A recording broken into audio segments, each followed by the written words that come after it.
अस्सलाम वालेकुम। उम्मीद है आप सब खैरियत से होंगे। आज का हमारा टॉपिक है न्यूरोग्लिया या न्यूरोग्लियल सेल्स या ग्लियल सेल्स। इनको हम लोग डिफरेंट नामों से जानते हैं। एक कुछ लोग इसको न्यूरोग्लिया कहते हैं, कुछ लोग इसको न्यूरोग्लियल सेल्स कहते हैं।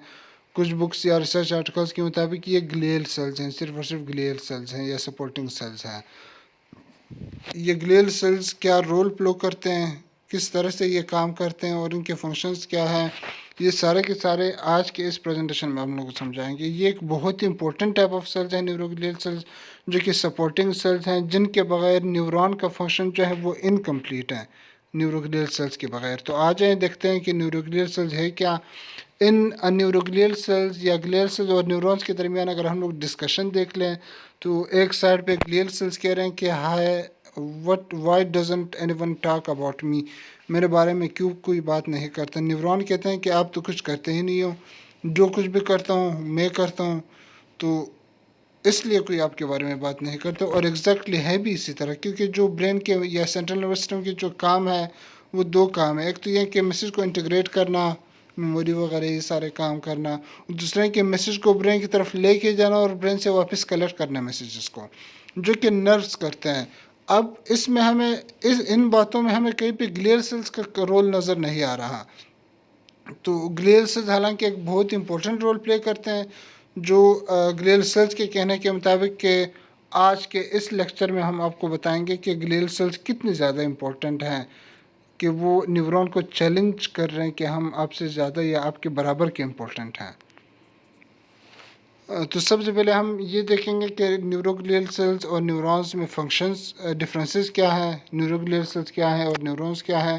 फिर हम लोग न्यूरोग्लियल सेल्स या न्यूरोग्लिया सेल्स के जो उनकी जो फर्दर इंट्रोडक्शन है वो फिर हम लोग देख लेंगे, और उनकी हम लोग क्लासिफिकेशन देख लेंगे, जिसमें हम लोग हर एक रिस्पेक्टिव ग्लियल सेल्स या न्यूरोग्लियल सेल्स के फंक्शंस भी बता देंगे आपको। सबसे पहले हम मूव करते हैं toward the neuroglial sales versus या न्यूरोग्लियल वर्सेस न्यूरॉन्स, कि उन दोनों के दरमियान क्या क्या डिफरेंसेस हैं, क्या क्या पैरामीटर्स हैं जो डिफरेंट है दोनों में। अगर हम देखें कि न्यूरॉन्स जो है वो एक स्पेशलाइज्ड सेल्स हैं, जिस तरह हम लोगों ने प्रीवियस लेक्चर में बताया था कि न्यूरॉन्स जो है वो एक स्पेशलाइज्ड सेल्स हैं जो कि नर्वस सिस्टम में प्रेजेंट है। नर्वस सिस्टम के जो सेंट्रल एंड फंक्शनल सेल्स हैं वो न्यूरॉन्स हैं, जिसकी वजह से उनके सारे के नर्वस सिस्टम के सारे फंक्शंस न्यूरॉन की वजह से हो रहे हैं। जबकि ग्लियल सेल जो हैं they are only and only supportive cells, सिर्फ और सिर्फ वो सपोर्ट प्रोवाइड करते हैं न्यूरॉन्स को। किसको सपोर्ट प्रोवाइड करते हैं? न्यूरॉन्स को सपोर्ट प्रोवाइड करते हैं कि वो अपने फंक्शंस को बेहतर तरीके से परफॉर्म करें। और इसी तरह जो न्यूरॉन्स हैं वही रिस्पॉन्सिबल हैं कि मैसेज जो है वो एक जगह से दूसरी जगह लेके जाए, ब्रेन से बॉडी की तरफ या बॉडी से ब्रेन की तरफ लेके जाए। जबकि जो ग्लियल सेल्स हैं वो सिर्फ और सिर्फ होम्योस्टेसिस या सपोर्ट जो है वो प्रोवाइड करते हैं, कि एक होम्योस्टेटिक इन्वायरमेंट और सपोर्ट या प्रोटेक्शन प्रोवाइड करें न्यूरॉन्स को।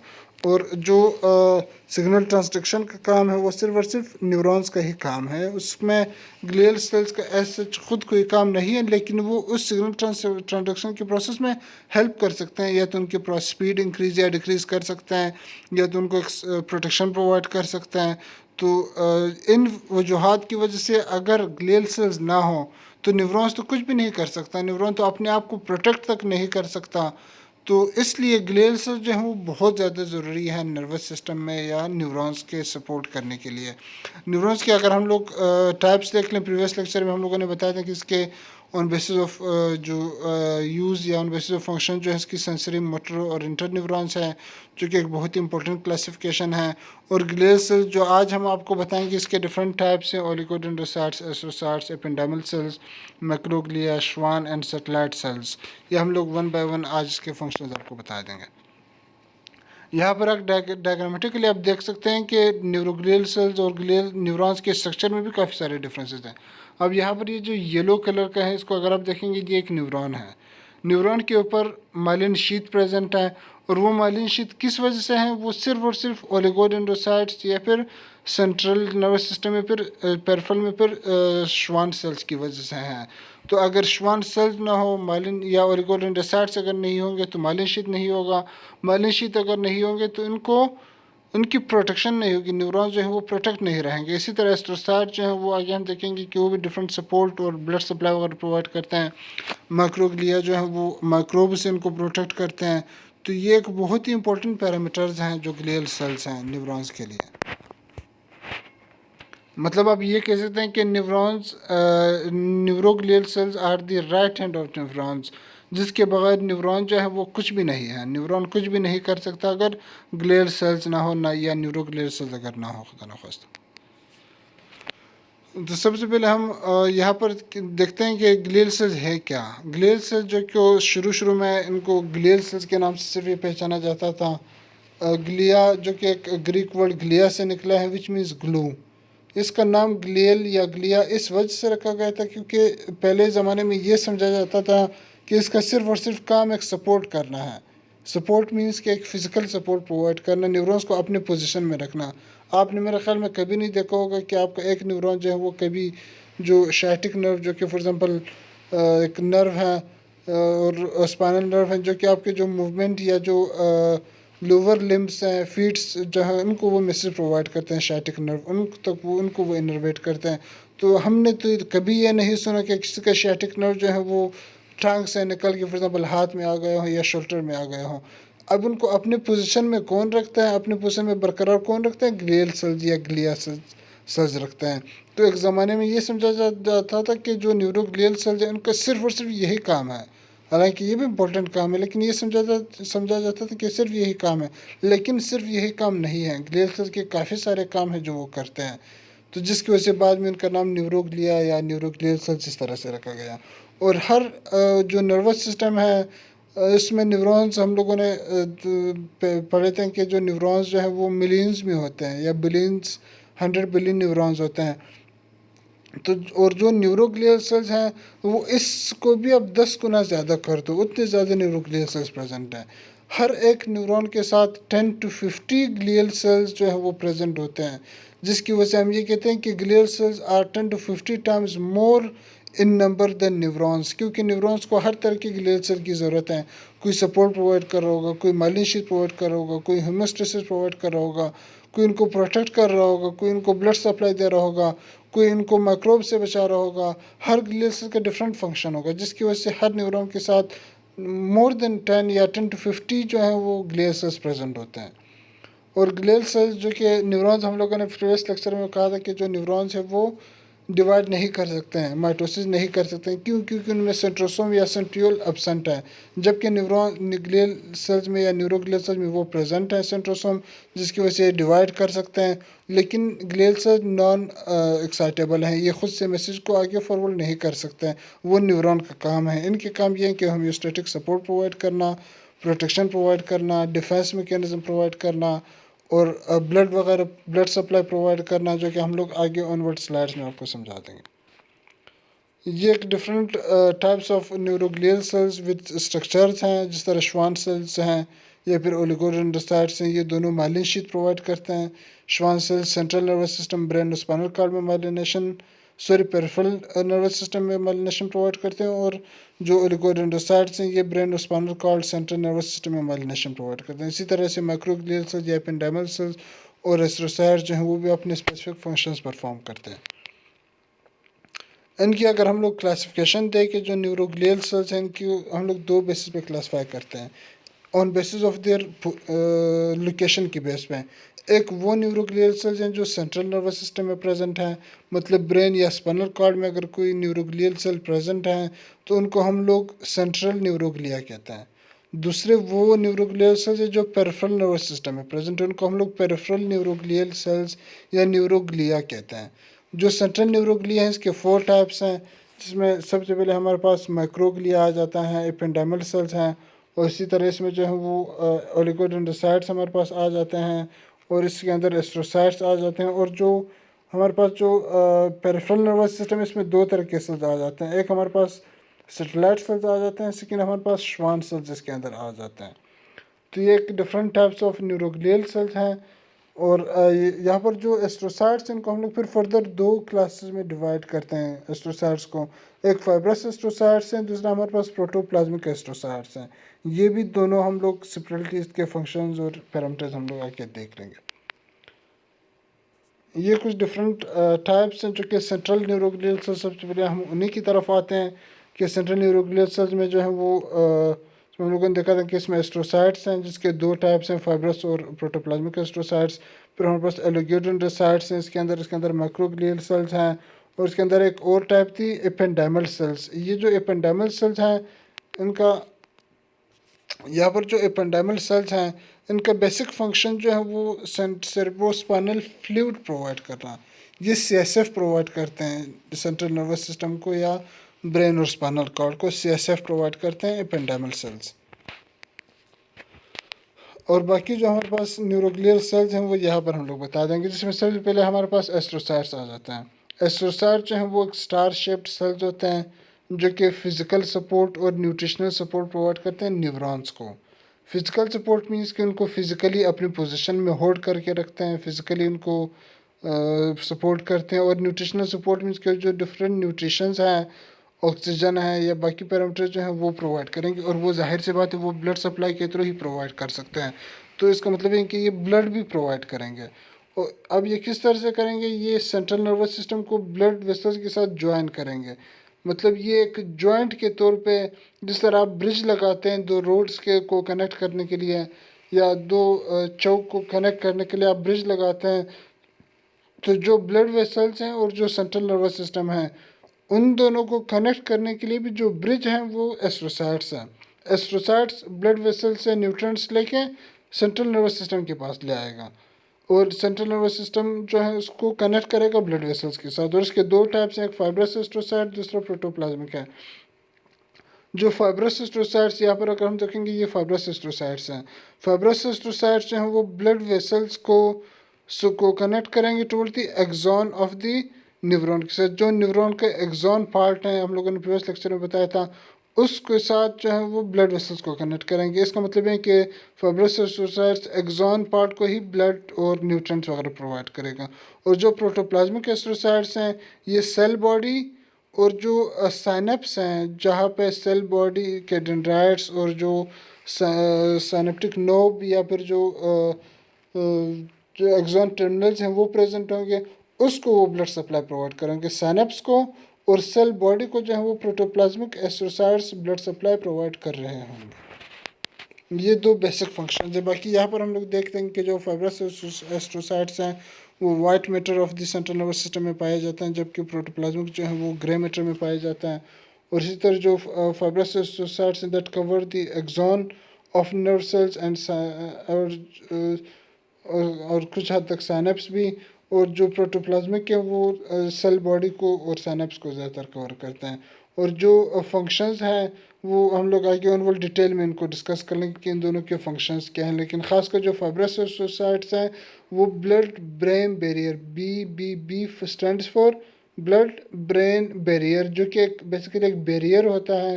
ये एक स्टॉपेज पॉइंट होते हैं जहाँ से ब्लड जो है, ये वो पॉइंट है ब्लड वेसल्स के अंदर जहाँ से ब्लड जो है वो सेंट्रल नर्वस सिस्टम के एरिया में इंटर हो जाता है, यानी ब्रेन के एरिया में जहाँ से ब्लड इंटर होगा उस पॉइंट को हम लोग ब्लड ब्रेन बैरियर कहते हैं, जो कि सिलेक्टिव चीज़ों को ब्लड ब्रेन बैरियर पास करेगा फिर।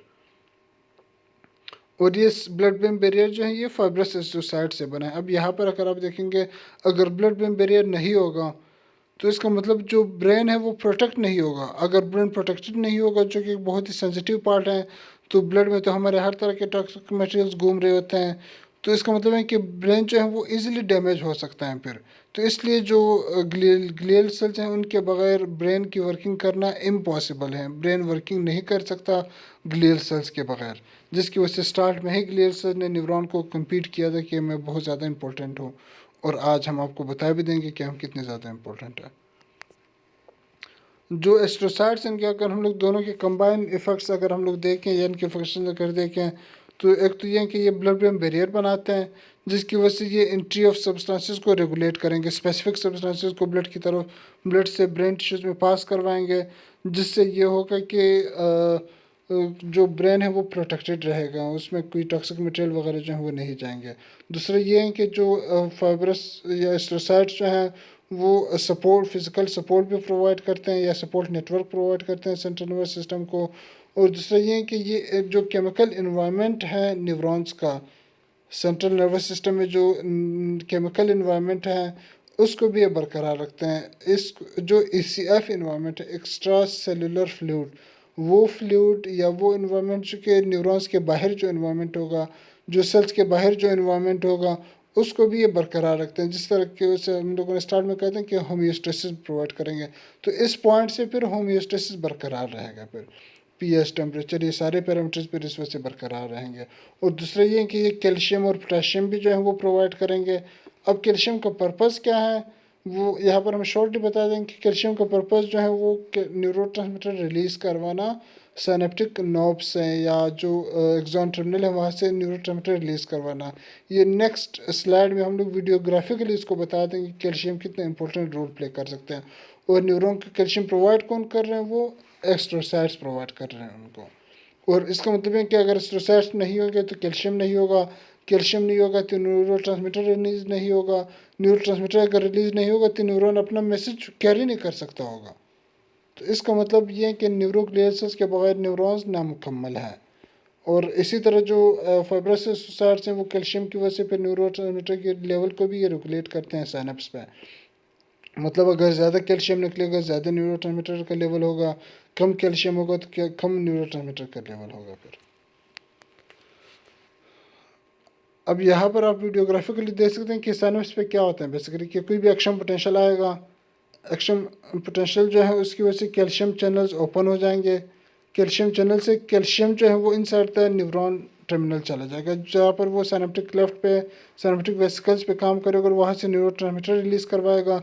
वो neurotransmitter for example acetyl choline है यहाँ पे, तो वो डिफरेंट अपने अपने जो रिस्पेक्टिव रिसेप्टर्स हैं जो पोस्ट सिनेप्टिक न्यूरॉन पे के ऊपर प्रेजेंट होगा वहाँ पर अपने चैनल या रिसेप्टर पे एक्ट करेगा और वो मैसेज को आगे पास कर लेगा towards the post synaptic neuron या towards the that specific organ, वो अपने मैसेज आगे पास करेगा।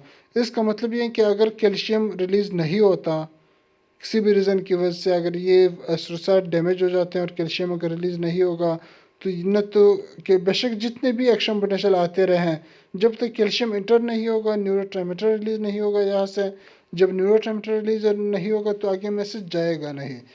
तो इसलिए जो ग्लियल सेल है वो बहुत ज़्यादा इंपॉर्टेंट है न्यूरॉन के फंक्शंस के लिए। और जो साइनेप्स है उसको हम लोगों ने डिटेल में हमारे प्रीवियस लेक्चर्स में बताया गया है कि साइनेप्स जो है वो क्या होता है, इसके फंक्शंस क्या है, किस तरह से ये काम करता है या ये साइनेप्स, और ये इसके पार्ट्स कौन कौन से हैं। फर्दर जो microglia second type of glial cells जो हैं ये स्मॉलेस्ट न्यूरोग्लियल सेल्स हैं। और दूसरा ये है कि ये डिराइव फ्रॉम द मोनोसाइट्स जो कि एक वाइट ब्लड सेल की एक टाइप है। और उसके बाद ये सेंट्रल नर्वस सिस्टम में एंटर हो जाते हैं, यानी ब्लड में ये फ्रॉम ब्लड से फिर ये सेंट्रल नर्वस सिस्टम में आ जाते हैं। इनको हम लोग macrophages of central nervous system भी कहते हैं। जो बेसिकली होता ये है कि जो मैक्रोफेजेस हैं इनका काम है किसी भी माइक्रो ऑर्गेनिज्म को इंगल्फ करके किल करना। मतलब कोई भी माइक्रो ऑर्गेनिज्म अगर इनके सामने आएगा तो ये उनको इंगल्फ करेगा, अपने अंदर लेके जाएगा और उनको फिर किल करेगा। इस प्रोसेस को हम लोग फेगोसाइटोसिस कहते हैं। तो बॉडी में अल्लाह ताला का एक निज़ाम है कि अल्लाह ताला ने हर एक मेजर ऑर्गन में डिफरेंट मैक्रोफेजेस नेचुरली तौर पर रखे गए हैं। जिस तरह ब्रेन में जो है वो माइक्रोग्लिया सेल्स हैं जो कि एज अ मैक्रोफेज या macrophage of central nervous system काम करते हैं। सेंट्रल नर्वस सिस्टम में कोई भी बैक्टीरिया या वायरस अगर इंटर होगा, माइक्रोब अगर इंटर होगा तो ये उस माइक्रोब को इंगल्फ करेंगे और उसको किल कर देंगे, जिसकी वजह से न्यूरॉन्स जो है वो प्रोटेक्टेड रहेंगे। इसी तरह जो लिवर है फॉर एग्जांपल वहाँ पर कफर सेल्स होते हैं जो कि as a macrophages of liver काम करते हैं और लिवर में मैक्रोफेजेस जो है माइक्रो ऑर्गेनिजम्स किल करते हैं। तो जो मैक्रोग्लिया है ये they are the macrophages of central nervous system. जहाँ सेंट्रल नर्वस सिस्टम में या ब्रेन स्पाइनल कॉर्ड में जहाँ पर भी इंजरी होगी, कोई इन्फेक्शन होगा, ये वहाँ पर जाएंगे, माइग्रेट करेंगे वहाँ पे और अपना फंक्शन परफॉर्म करेंगे। फंक्शन क्या है? फंक्शन ये है कि किसी भी एमओ मेडिकल ऑफिसर नहीं है, ये एमओ फॉर माइक्रो ऑर्गेनिज्म है। कोई भी माइक्रो ऑर्गेनिज्म जो कि डिजीज़ काज कर रहा होगा उसको ये किल करेगा, इंगल्फ करेगा और डिस्ट्रॉय करेगा उस माइक्रो ऑर्गेनिज्म को। और इनके जो डेब्रिस हैं वो सब एज ए डेब्रिस जो है उनको भी ये डिस्ट्रॉय कर देगा इंगल्फ करके। फिर ये करता किस तरह से, ये उस एरिया में माइग्रेट करेगा, ये माइग्रेशन के बाद उसको इंगल्फ करेगा और फिर उसको किल करके या डिस्ट्रॉय करके ऐसा इस इफ़ेक्ट को हम लोग फेगोसिटिक एक्टिविटी या फेगोसिटिक सेल एक्टिविटी हम लोग इस इफ़ेक्ट को देखते हैं। तो माइक्रोग्लिया सेल जो है ये macrophages of central nervous system है, जो कि किसी भी माइक्रो ऑर्गेनिजम्स को इंगल्फ करेंगे जो सेंट्रल नर्वस सिस्टम में जाएंगे और उसको फिर किल करेंगे, डिस्ट्रॉय करेंगे उसको। और इस प्रोसेस को हम लोग फेगोसाइटोसिस कहते हैं। ये इंगल्फ करने का प्रोसेस और किल करने का प्रोसेस को हम लोग फेगोसाइटोसिस कहते हैं। फिर हमारे पास ओलिगोडेंड्रोसाइट्स आ जाते हैं जो कि सेंट्रल न्यूरोग्लियल सेल्स की थर्ड टाइप हैं, जो कि प्रोड्यूस करते हैं माइलिन शीथ। आमतौर पर हम लोगों ने सुना होता है कि जो माइलिन शीथ हैं ये श्वान सेल्स बनाते हैं, लेकिन माइलिन शीथ ओलिगोडेंड्रोसाइट्स भी बनाते हैं, श्वान सेल्स भी बनाते हैं। जो सेंट्रल नर्वस सिस्टम है, ब्रेन और स्पाइनल कॉर्ड में माइलिन शीथ जो है वो ओलिगोडेंड्रोसाइट्स बनाते हैं, जबकि जो पेरिफेरल नर्वस सिस्टम है वो हम लोग आगे देखेंगे उसमें श्वान सेल जो है वो माइलिन शीथ बनाते हैं। तो ओलिगोडेंड्रोसाइट जो है वो माइलिन शीथ प्रोड्यूस करेंगे और दूसरे ये करेंगे कि उस माइलिन शीथ जो है वो फिर मैसेज का आगे मूव होना या ट्रांसफ़र होना वो फिर कंट्रोल होगा, वो फिर उसके स्पीड को कंट्रोल कर रहा होगा। तो बेसिक फंक्शन इसका ये कि माइलिनेशन जो है वो न्यूरॉन को प्रोवाइड करना, माइलिन शीथ प्रोवाइड करना, जिससे न्यूरॉन्स जो है वो फिर प्रोटेक्टेड रहेंगे, वो प्रोटेक्ट होंगे न्यूरॉन्स। फिर हमारे पास पेरिफेरल न्यूरोग्लियल सेल्स आ जाते हैं जो कि बहुत ही ज़्यादा इंपॉर्टेंट सेल्स हैं। इसमें दो तरह के सेल्स हैं, एक हमारे पास हम लोगों ने पहले देखा कि एक श्वान सेल्स हैं। अब इन श्वान सेल्स को बाज़ लोग स्वान भी कहते हैं, Schwann cells. So they are not Schwann cells, they are basically the Schwann cells. और दूसरे इसमें हमारे पास सैटेलाइट सेल्स आ जाते हैं। तो सबसे पहले हम देखते हैं कि श्वान सेल्स क्या हैं। श्वान सेल जो कि मेजर ग्लियल सेल्स हैं और ये पेरिफेरल नर्वस सिस्टम में प्रेजेंट हैं, पीएनएस ये पेरिफेरल नर्वस सिस्टम में प्रेजेंट हैं। और उसका बेसिक फंक्शन जो है वो माइलिन शीथ प्रोड्यूस करना, माइलिन शीथ को प्रोड्यूस करवाना। कोई भी अगर न्यूरॉन जो है वो डैमेज होगा तो उसका माइलिन शीथ डैमेज होगा, और वो माइलिन शीथ अगर पेरिफेरीज में होगा तो वो फिर श्वान सेल्स उसको प्रोड्यूस करेंगे। लेकिन अगर सेंट्रल नर्वस सिस्टम में होगा तो वो, जिस तरह मैंने पहले बताया, वो फिर ओलिगोडेंड्रोसाइट्स को प्रोड्यूस करेंगे। लेकिन पेरिफेरीज में श्वान सेल जो है वो माइलिन शीथ प्रोड्यूस करेंगे, जिससे नर्व रिजनरेशन का प्रोसेस होगा। और जो डिफरेंट सेलुलर डेब्रिस वगैरह हैं उनको भी ये रिमूव करते हैं उस रिजनरेशन प्रोसेस के दौरान। दूसरे जो पेरिफेरल न्यूरोग्लियल सेल्स हैं या न्यूरोग्लिया है या ग्लियल सेल्स हैं, those are the satellite cells जो कि पेरिफेरल नर्वस सिस्टम में प्रेजेंट होते हैं। पेरिफेरल नर्वस सिस्टम की जो न्यूरॉन्स है या नर्व्स हैं उनको ये कवर कर रहे होते हैं, और वहाँ पर एक तो फिज़िकल सपोर्ट प्रोवाइड करते हैं, जिस तरह एस्ट्रोसाइट्स जो हैं वो सेंट्रल नर्वस सिस्टम में है, तो पेरिफेरल नर्वस सिस्टम में सैटेलाइट सेल्स वही काम करते हैं कि एक तो फिज़िकल सपोर्ट प्रोवाइड करते हैं, दूसरा ये है कि जो एक्स्ट्रा सेलुलर फ्लूइड की इन्वायरमेंट है या केमिकल इन्वायरमेंट जो है उसको भी ये बरकरार रखते हैं। केमिकल इन्वायरमेंट से मुराद के न्यूरोट्रांसमीटर रिलीज़ होने को भी ये कंट्रोल करेंगे। या इसके अंदर कैल्शियम होगा जो कि कैल्शियम प्रोवाइड करेंगे, जिस तरह एस्ट्रोसाइट्स प्रोवाइड कर देते हैं, और वो फिर न्यूरोट्रांसमीटर को रिलीज़ करवाएगा फ्रॉम दी न्यूरॉन्स, और वो अपने इफेक्ट पर प्रोड्यूस करेंगे। यहाँ पर हम लोग जो ग्लियल सेल्स जिनको हम लोग समराइज़ कर सकते हैं इस पिक्चर में कि जो न्यूरोग्लियल सेल्स इनके दो बेसिक क्लासिफिकेशंस हैं। एक जो है वो हमारे पास सेंट्रल नर्वस सिस्टम के ग्लियल सेल्स हैं, दूसरा हमारे पास पेरिफेरल नर्वस सिस्टम के ग्लियल सेल्स हैं। जो सेंट्रल नर्वस सिस्टम के ग्लियल सेल्स, जिसमें पहले नंबर पे हमारे पास एस्ट्रोसाइट्स आ जाते हैं, जिसमें दो एस्ट्रोसाइट्स हैं, एक फाइब्रस और एक जो है वो हमारे पास सिक्योरिटी जो थे वो प्रोटोप्लाज्मिक एस्ट्रोसाइट्स थे। और इनका मेन फंक्शन ये था कि ब्लड ब्रेन बैरियर प्रोवाइड करना, ब्लड जब प्रोवाइड होगा तो उससे न्यूट्रिएंट्स वगैरह भी मिलेंगे, कैल्शियम प्रोवाइड करना जो कि न्यूरोट्रांसमीटर रिलीज़ करवाएंगे। और सेकंड जो है वो हमारे पास फिर एपेंडाइमल सेंट्रल न्यूरोग्लियल सेल्स हैं। एपेंडाइमल सेल्स जो हैं वो सीएसएफ या सेरेब्रोस्पाइनल फ्लूइड जो है वो प्रोड्यूस करवाएंगे, जो कि ओवरऑल जो ब्रेन और स्पाइनल कॉर्ड होते हैं उनको ये प्रोटेक्ट कर रहे होते हैं, पर कुशन वगैरह प्रोवाइड करते हैं। फिर हमारे पास ओलिगोडेंड्रोसाइट्स आ जाते हैं जो कि सेंट्रल नर्वस सिस्टम में माइलिन शीथ प्रोवाइड करेंगे, और वो माइलिनेशन जो है वो एक तो प्रोटेक्ट भी करेंगे न्यूरॉन को, और दूसरे स्पीड ऑफ इम्पल्स जो है उनको भी वो कंट्रोल करेंगे या इंक्रीज करेंगे। फिर हमारे पास माइक्रोग्लिया आ जाते हैं जो कि macrophages of central nervous system के तौर पे एक्ट करते हैं। जो सेंट्रल नर्वस सिस्टम है इसमें कोई भी माइक्रोब या डेड सेल्स अगर बनते हैं तो वो उनको रिमूव करवाएंगे और किल करेंगे और रिमूव करवाएंगे उनको। फिर दूसरे जो ग्लियल सेल के टाइप्स हैं वो हैं peripheral nervous system. Peripheral nervous system जो है वो सैटेलाइट सेल्स इसमें आ जाते हैं, और दूसरे इसके अंदर श्वान सेल्स आ जाते हैं। सैटेलाइट सेल्स वो सेल्स हैं जो कि एस्ट्रोसाइट्स का काम करते हैं, सेंट्रल में जो एस्ट्रोसाइट्स करते हैं पेरिफेरल में सेटेलाइट सेल्स वही काम करते हैं, लेकिन सिर्फ ब्लड प्रोवाइड नहीं करते हैं। ये यहाँ पे जो है वो तो ये हैं कि डिफरेंट जो फिजिकल सपोर्ट हैं वो प्रोवाइड करते हैं, कैल्शियम वगैरह प्रोवाइड करेंगे ताकि वो न्यूरोट्रांसमीटर रिलीज़ किया करें। और दूसरा ये है कि ये जो एक्स्ट्रा सेलुलर फ्लूइड की जो या एक्स्ट्रा सेलुलर फ्लूइड की जो इन्वायरमेंट है उनको भी ये होम्योस्टेसिस या बरकरार रखेंगे। और जो श्वान सेल्स हैं वो जो ओलिगोडेंड्रोसाइट्स जो काम करते थे सेंट्रल नर्वस सिस्टम में, वही पेरिफेरल नर्वस सिस्टम में श्वान सेल्स करेंगे, मतलब माइलिनेशन प्रोवाइड करना, जिससे प्रोटेक्टेड रहेंगे और रिजनरेशन होगी न्यूरॉन्स की, और इससे फिर जो स्पीड ऑफ द मैसेज है वो भी कंट्रोल होगा इससे।